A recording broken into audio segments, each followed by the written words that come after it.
The Jazz Spotlight, episode 22.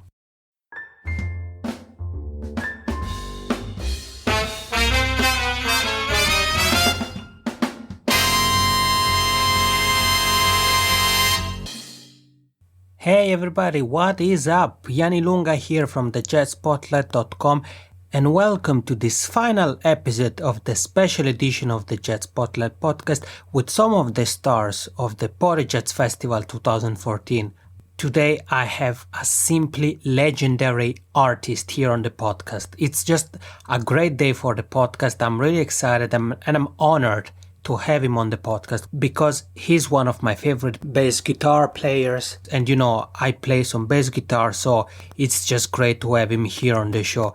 I'm really honored to have none other than Dave Holland here on the Jazz Spotlight podcast to talk about his career, to talk about his latest project Prism, and plenty of other stuff. Like always, I just want to remind you that you can find the links to all the things that I mentioned and Mr. Holland mentioned at jazzspotlight.com/episode 22. It's enough with the introduction, let's get down to business. Here is a Jazz Talk with Dave Holland. Enjoy! Hey everybody, what's up? Yanni Lunga here and welcome to this new episode of the Jazz Spotlight podcast. I hope you're having a fantastic summer and you're having a great day, and I'm very happy about the guest that we have here today. You might remember from episode 6 where Jane Chapin asked me if I'm a musician, if I play any instrument, and I said that I like to play around with the bass guitar sometime. There is a reason why I'm telling you this, because the guest we have here today is just an incredible. I don't even know where to start. He has been performing for so many years as a solo artist, as a band leader with big band. He runs his own label called Dare 2. He has been playing with some of the greatest names in jazz and is one of the most influential double bass players of his generation. It's with great pleasure that I welcome on the show Dave Holland. Hey, Mr. Holland, how are you today? I'm very well, thank you. Nice to be with you. All right. Thank you. Thank you very much. You have been touring all over Europe. I've been following you with your new project, Prism. You've been really all over the place. And I have to ask you, don't you ever get tired of touring and traveling so much? Well, I get tired of some of the traveling part, certainly. Traveling by air is not much fun. The airports are very busy and crowded, and there's a lot of security these days, and so that part is difficult. But I still enjoy playing music, and so I'm afraid it's part of what I have to do in order to do that. That's just what we do, and at the end of the day, we get to play music and have fun and share it with people. So that's really what's the driving force behind it all. It would be very difficult to live in one place and do the kind of amount of performing that I do in a year. No one city that you could play that much in, and so it's a necessary thing, and it's something we all of us that are touring, we just deal with it and we try to make the best of it. Mm-hmm, definitely. And you have been performing in so many countries and cities, festivals, venues of all kinds. Is there a city that has struck you the most? Which city do you always feel, happy to perform to? Oh, I don't think I have a favorite. I mean, every place we go has something unique, and the audiences can be unique from one country to another. The kind of cultural response that they have to music and how they react at concerts, how they express themselves as an audience changes with different societies. So I don't really have a favorite. I have several festivals that I enjoy going to and being a part of. Mm-hmm. And the festivals are a lot of fun because we get to see our fellow musicians who we don't often see throughout the year. So it's a chance for us to meet not only our fans and the people that are coming to hear the music, but also our musician friends, and we can catch up on news. So that's a nice part of the performing. But a favorite city, I've been very lucky. I've been to cities all over the world, and I've seen wonderful places: Istanbul, Paris, Venice, London. I mean, Tokyo, Shanghai. They're all unique cities, and it's a part of what I enjoy. Actually, once I'm there, I like to spend time as much as I can anyway, absorbing what's going on, getting a feeling for the atmosphere of the place and how it feels to be there. I was recently in Russia for the first time, actually, and that was a really very nice experience to experience firsthand what it feels like to be there and to get a feeling for what it's like on the street. So it's a benefit of what we do, is that we get to see the world, and you realize that people are the same everywhere you go in a fundamental way. We're all human beings, Yeah. And you just mentioned some of the greatest cities in the world: Paris, Tokyo, Shanghai, Istanbul. Is there a place where you haven't been yet, where you would like to perform to? Well, I've never been to India, and I'd like to see India at some point. I've only been to a couple of places in Africa, and of course there's some incredible places to visit there. So I'd like to have a chance to play more on the African continent. Some of the music in the different regions, the different countries in Africa, is music that I've been listening to for many, many years. Music from the Congo, from Mali, from Senegal. I got the chance to go to Senegal, so that was a wonderful experience. But yeah, so there's still many things to experience and to enjoy, and I hope I get a chance to visit some of these places sometime. And I'm sure that your fans who are maybe listening to the podcast from India or from Africa are really hoping for you to go to perform there. And we have a lot of things to talk about today. But before we go more in deep into the present and your future plans, I want to take actually a couple of steps back. Let's start from your very beginning, because I was reading that you actually started as a kind of self-taught musician. You picked up the ukulele at the age of 4, and then you went on to play guitar and then bass guitar. How did you start it with music? Well, I was living with my grandparents and my mother and her brother, my uncle.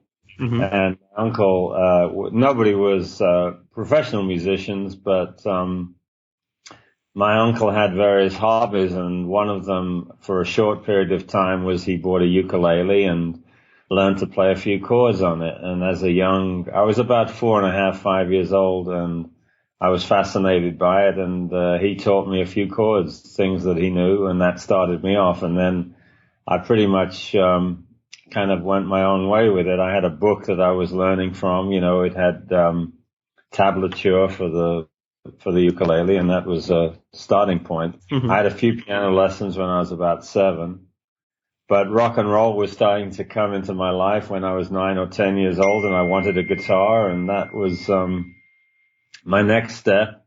And so I started meeting young people that were playing a little bit of guitar and exchanging a few ideas. And the term self-taught, I suppose, is true to an extent, but you really do learn from other people, even if you may not have formal lessons. You watch people and you try and learn from that. And then I joined a group. My friends and I was 13. We started a little band, and I started playing bass guitar with that band, and left school when I was 15 and started working professionally as a musician. And growing up, who has been your influence, or what have been your influences? Well, early on it was, rock and roll, all the music that was coming out of America. Buddy Holly, Little Richard, Chuck Berry, Bo Diddley, Ray Charles. This was all music I was listening to, and my friends and I were trying to play it. And that was the first thing. And then when I started listening to jazz, the two big influences on me as a bass player were Ray Brown and Leroy Vinegar, two great bass players. And when I heard those records, that's when I got myself an acoustic bass and started practicing with the records and trying to copy what I heard on the recordings.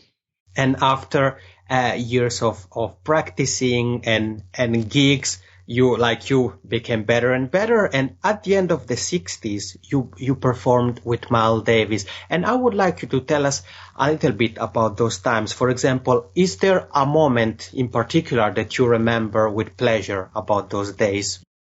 Well, I remember, of course, the evening that I was playing at the Ronnie Scott Club, and I was offered the job to go to America and to join Miles Davis's quintet, and that was an incredible thing. I was 21 years old, and wanting to go to America, I'd planned to go to America later that year in 1968.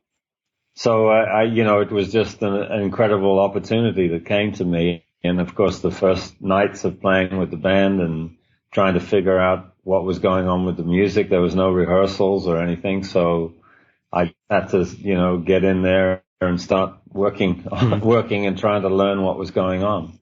It was a fantastic experience. Mm-hmm. And today, who are your influences today? Oh, I listen to all kinds of music from, classical music, all kinds of different ethnic music. So I like Arabic music, Indian music, African music, all kinds of classical music, contemporary, and also the classic stuff, Western classical music, I should say. Mm-hmm. But and then I listen a lot, of course, to jazz and what's going on in music, and I still listen to the history of the music. Mm-hmm. And enjoy that, Louis Armstrong and Duke Ellington and all the greats that came after that. But I'm also very interested in what young people are doing and what's going on with the new generations in the music, and I try to stay in touch with that. So, I'm just not only a professional musician, I'm a professional listener as well. And I like listening to music. I mean, it's a part of my life. I've always done that, and I get inspiration from it and pleasure as well. And my iPod reflects, a tremendous range of music. Mm-hmm. And you mentioned young jazz artists. Are there a couple of names that you've been listening to recently that have surprised you, that you were really like, oh, this is very good stuff? I don't want to endorse anybody because I leave people out, Okay, so I listen to a lot of things, and there's a lot of players that I enjoy. I also listen to contemporary music. I listen to Primus and Radiohead and Fish and Aphex Twin and, contemporary music. I still listen to Jimi Hendrix, which of course I loved back when Jimi Hendrix was with us. And so, as I said, for me, music is music. It's not a question of category to me, Yeah, I think actually it's a very, very good way to put it. And, kind of one understands by listening to your words why you are who you are, both as a person and as a musician. I think it's really nice words and really nice way to put it also. And during your career, you have been really being a kind of 360 degrees music person, if we can say so, because you've performed solo, as band leader with big bands, and last year that you celebrated the 40 years as leader. So congratulations also on that achievement. Thank you. I have to ask you, how does a musician such as yourself, so easily change from performing solo to go to be a band leader, performing with big bands? How do you do that? Well, each situation, presents another set of possibilities. Mm-hmm. At the same time, there's a continuity because, you're still yourself and you're still exploring a musical language that is common to things that you do, but you adapt that language to suit the music that you're working on or that you're playing. And, as a bass player, I'm always trying to think about how to be supportive and complement the music that I'm involved with, and to find the contribution I can make as a bass player, which will make the music as good as I can, as good as it can be in terms of what I can do to help that. Anyway, so I've played with a range of music, as you mentioned, from bluegrass music to flamenco musicians. My recent project with one of the great flamenco guitarists, Pepe Habashuela, was an incredible experience for me. I spent 3 years taking trips to Spain to sort of study with him, really, and to gradually learn about the music from Pepe, and then eventually do the recording, which was called Hands. And, for me, the opportunity to play in different situations helps me grow as a player, to play with different musicians and to find challenges in how to play their music as well as my own. This is all an important part of trying to continue to grow as I get older, and to still have opportunities to develop the music. So, trying to keep an open mind and be open to the possibilities. So, but I do feel that there is a central train of thought going on through all these things, and something that ties it all together. And it's really, I suppose you could relate it in the same way as when you're hanging out with different people. You relate to different aspects of personalities, whoever you're talking to, and somebody might be interested in sports, and you speak about that, and somebody might be interested in a certain book, and you speak about that. And in music, it's the same. You find a connection with a musician, and then you enter into a musical conversation with them, and you find out the common meeting points, and then build on those. And speaking of conversation, your latest conversation has been with Kevin Eubanks, Craig Taborn, and Eric Harland as Prism, the group with which you have been touring now Europe for some weeks. And what plans do you have for the rest of the summer? Are you still gonna be touring in Europe? Yeah, we have, we're touring now until the end of July, and then we go back to America, and we play the Newport Jazz Festival. And then I'm coming over to England to be involved in a youth jazz workshop program that I've been involved with for about 7 years. The artistic director is a lady called Izzy Barrett, and the organization is called the New Youth Jazz Collective, NYJC. And we're working with 12 to 18-year-old young musicians, which I find very satisfying, to work with young people at that stage. And after that, I'm coming over I go to Italy and do some performances with Kevin Eubanks and Eric Harland.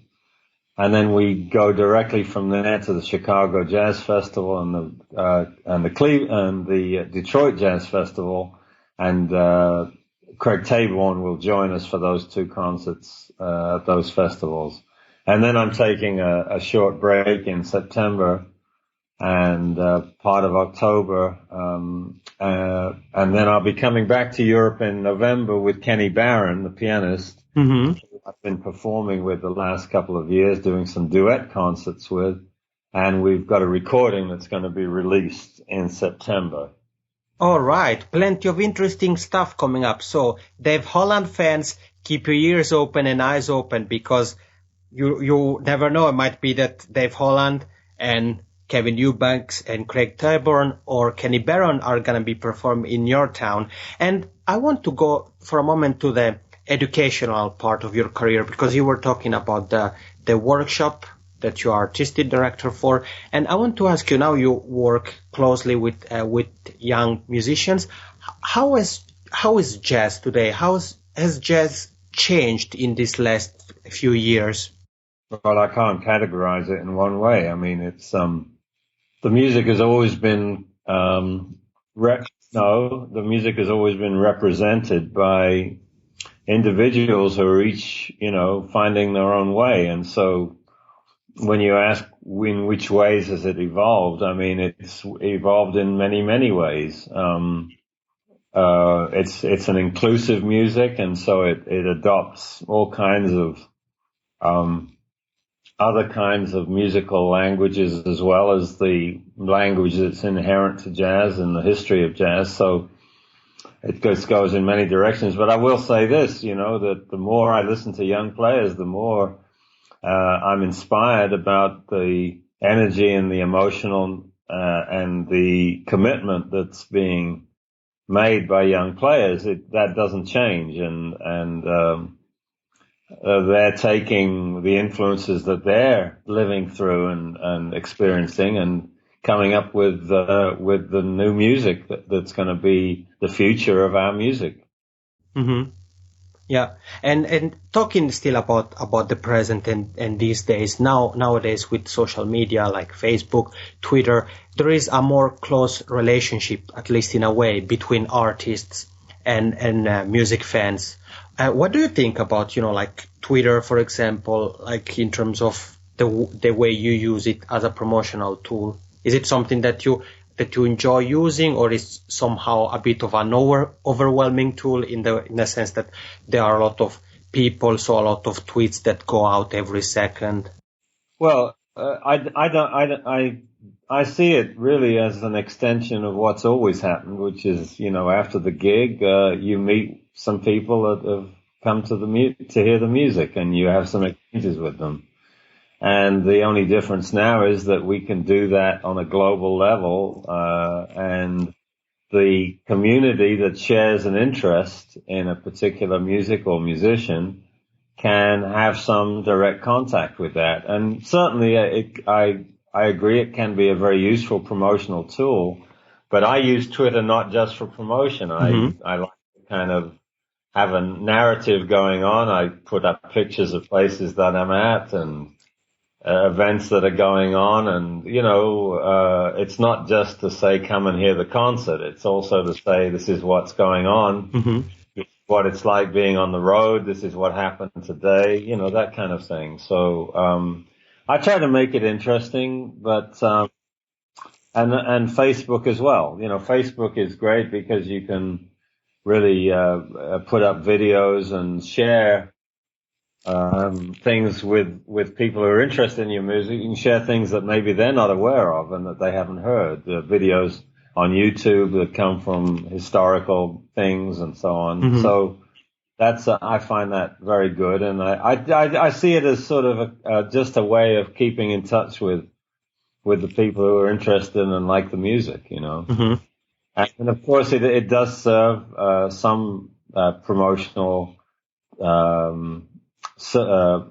meaning, that we can let people know about gigs. And, I have a website, daveholland.com, where people can see what my touring plans are and what recordings are coming out, and they can listen to recordings on the website without having to buy them. They can listen to tracks and hopefully eventually support the music by either downloading something but if they don't want to, at least they can enjoy it. They can hear it. They can see photos and videos on the website as well. So, to me, it's a service, I think, that we provide for the people that are doing so much to help us continue to do what we do. Without our audience, we can't do it. Yeah. Kind of a way of saying thank you, Yeah, definitely. And, I really like and appreciated what you said about the idea of expanding what's happening after a concert. I think it's really important, and it was nice to hear you explaining about, the way you use Twitter. So trying to have an interesting account with a narrative and, to give fans some kind of behind the scenes look in a way to, where you are, what you're doing. And I think it's a very good point. And, I think that for many of our listeners, especially those who are artists should definitely go and check out Dave Holland on Twitter, because On episode 2 with Bob Yosinski, we talked specifically about promotion online, both on websites and social media. And we have talked about some of the mistakes artists and people in the music industry make on Twitter. And one of them was exactly the opposite of what you said. So you use it as not primarily as a promotional tool, but you try to be interesting, as you said. Whereas what I try to do is to sort of humanize the experience of being a musician. I think people have a false impression sometimes that there's this sort of separation between the person who's a musician and the person who's a human being. And that's definitely not the case. We're out here living our lives and having experiences. And, I think it's good for people to see that, there's a life going on, as well as the music, Yeah, no, definitely. And I also like this concept of the humanization, of the artist also on Twitter, because one of the mistakes Bob Yosinski talked about is the fact that artists just use Twitter to say, come to my show, come to my show, come to my show. And basically their Twitter stream is just a copy paste with just different, a venue and date, and that's pretty much it. And I think it's a good idea for our listeners to go and follow Dave Holland on Twitter and check out the way he's using Twitter, as well as his website. He talked about it, daveholland.com. I'm looking at his website also now, and he talked about the opportunity that he gives to his fans to listen to his music on the website. And there are plenty of different things, also the event sections where you can be updated where Mr. Holland is going to be performing next. There are photos, videos, the contact page, and the electronic press kit. I think it's a very well put together website, Mr. Holland, and I really recommend to our listeners to go and check it out, daveholland.com, both to enjoy the music, but also to maybe steal some of the tactics, let's call them tactics, that Mr. Holland uses on his website. Now I want there's also maybe you see there also there's a section where you can actually have access to getting copies of scores and music as well, so the musicians can actually get copies of music so they can play some of the compositions and so on. No, yeah, I think it's a this that you just talked about, it's a very good feature, for musicians, double bass players. It's very good, and it's a very good thing of you to do for your fans, to be so open and transparent. And now I would like to go back more to the music side of our conversation in a way, and to talk about bands for a moment, because we have been talking about Prism, about the duets with Kenny Barron, and I would like to tell us a little bit more about how can one form a band, because some of our listeners are artists themselves, and they might be wondering, what is the way of forming a band, or what are some things that they can do in order to put a band together. Well, I can only speak for what I feel is important to me, but it's different for different people. Yeah, definitely. I think obviously a key issue is the reason for putting a band together is in order to create a situation where people that you want to play with can play together. And that's been my motivation from the beginning.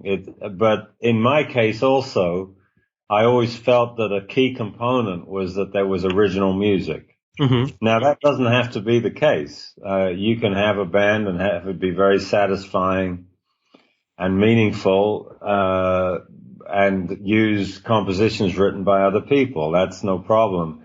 I think what is important is that you have a concept for the group, something that you're trying to make a reality musically, and something that will be fulfilling to you and the other musicians. This is very important, because I think when you put a project together, it's important to think about the other people as well as yourself. It's important to think about what they're trying to achieve, and how you can give them as much creative space and freedom as possible also.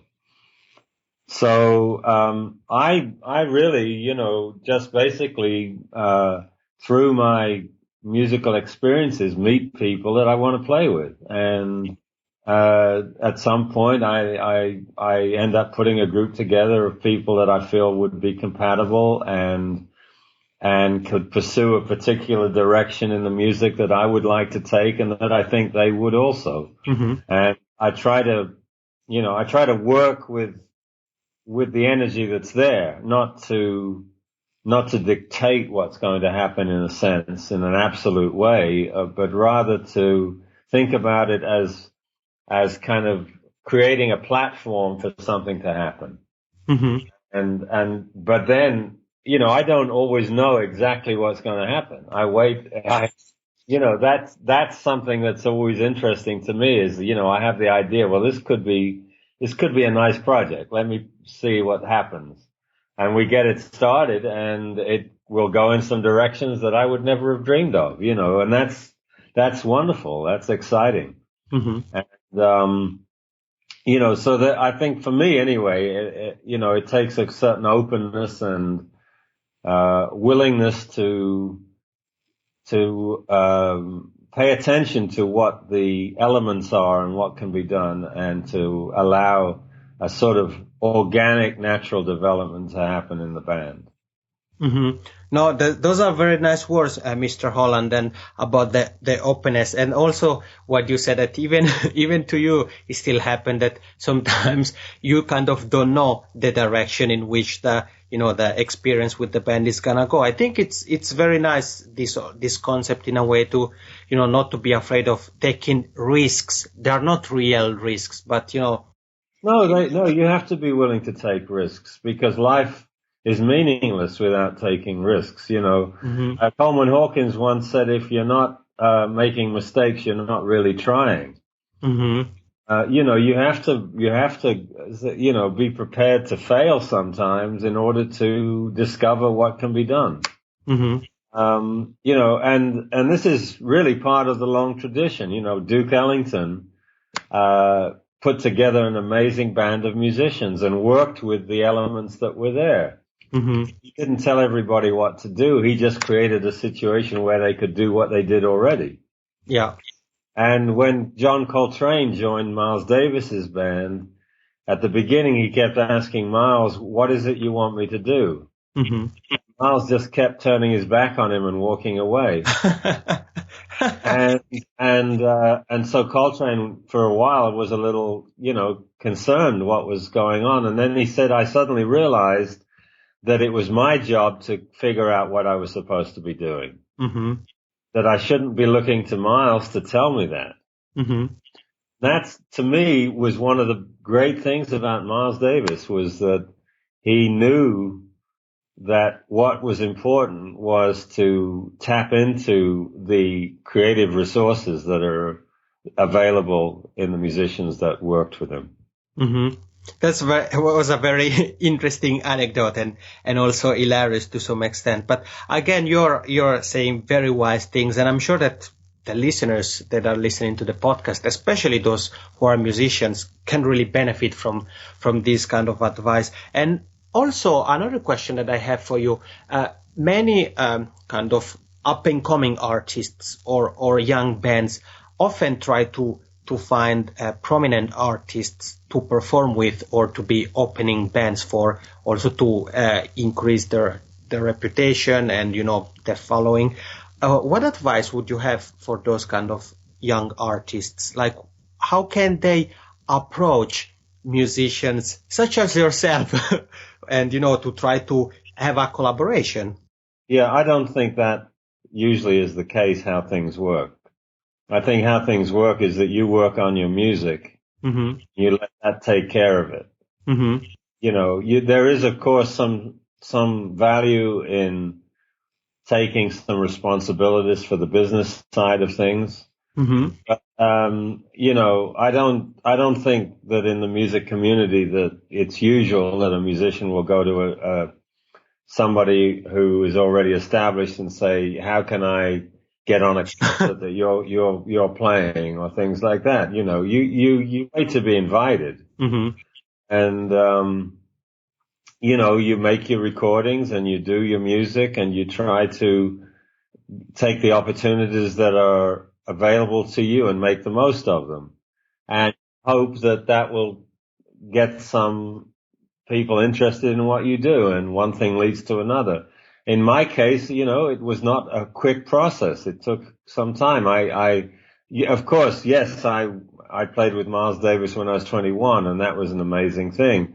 And I played with some great players. But in terms of establishing my own group, I didn't start a band until I was 35, 36. And it was not easy at the beginning. People, just because you've played with other people doesn't give you credibility as a band leader. Mm-hmm.